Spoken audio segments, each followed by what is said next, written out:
Bismillah.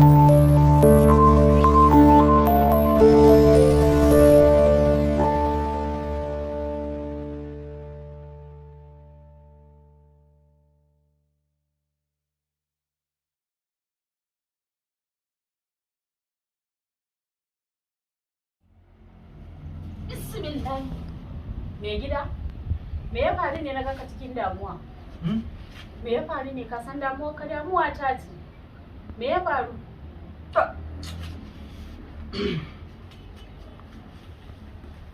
Kai. Menene me gida ka gaya mun mana? In baka gaya mun matsalar ka ba wa za ka gaya mawa? To. Kina ji ta bawa? Wallahi wata tsohuwar magana ce take ta damu. Amma ban san ta yaya zan faɗa maki ba, ban san ya za ki ɗauki abin ba.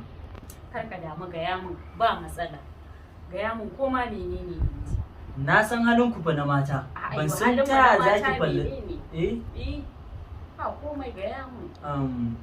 Waccan kin san Alhaji Ibrahim ubangidan nan nawa? Me gidanka za ka ce yawwa. Na san shi. To shi ne yake so ya haɗa ni da ɗiyar shi aure. Kin gane? Kuma ni ba na iya tsallake maganar da ya faɗa min duk abin da ya faɗa. Kai dakata da Allah. Abin da ya dame ka kenan dama? Kana nufin ka ce aure zaka ƙara ka zo ka buga wani munafikin tagumi? Haba ta bawa, haba ta bawa. Kana nufin zai ɗaura ma aure ba dan ranka ya so ba? Haba ta bawa. Kai mace ne ko namiji? Mai gidana ne fa. Mai gidana ne fa. To ai ba mai gidanka ba, ina ga ko baba ne a duniya. Ya ce zai ƙara ma aure da wata, ai dole ka zo ka sanar da ni. Ba tagumi za ka yi ba, ka zo ka yi wani munafikin tagumi. Kun je kun haɗo makircin ku za ka ƙara aure. Ka ce mun wai wani. Ai kin ji halin naku. Halin namu kenan. Kun ji halin naku. Ka ƙara ma mun wata magana ne. Ku ba dama a faɗa muku magana. Shi yasa na ba abin cikin ne shiru. To wallahi ki dai bi na hankali. Wallahi ki bi na hankali. Dan kin gaida maki shiru shiru. Dama kana da wasu take-take kenan. Ina ganin ce maka ka zo ka sake ni ka ƙara auren yashi.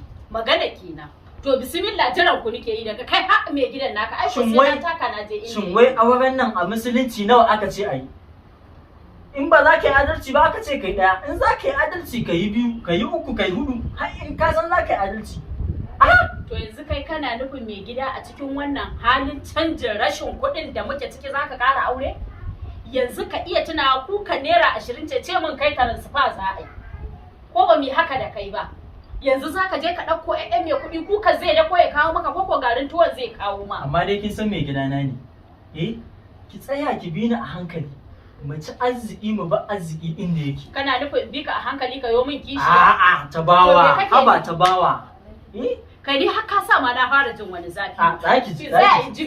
Me yasa ji mai gida? Ai ko wannan auren dai ka yi shi a gida. Wallahi ba haka za a yi. Ni ko ina gidan mu za ka yi wannan. Inna lillahi wa inna ilaihi raji'un. Yau na ga samu na ga rashi. Wannan anya ƴan mutunci ce. Bawan Allah nan yayi ma alƙawarin maƙudan kuɗi. Yayi ma alƙawarin ƙwafa ta aiki. Ya ma alƙawarin abubuwa da dama idan na aure ɗiye shi. To anya ni zan yadda wannan taimakon sake da ba ruwa. Nan ga arziki ga samu ga rashi. Kuma dai ta bawa akwai kirki. Baiwa Allah nan ko akwai ko babu ba ta gaya min. Tana iya bakin kokarinta ko ba kuɗi ta rufa mama asiri. To amma kuma ai ba za a zauna babu ba, gaskiya fa akwai matsala dan yanzu rayuwar nan kuɗi ne komai, amma na san yadda zan shawo ta.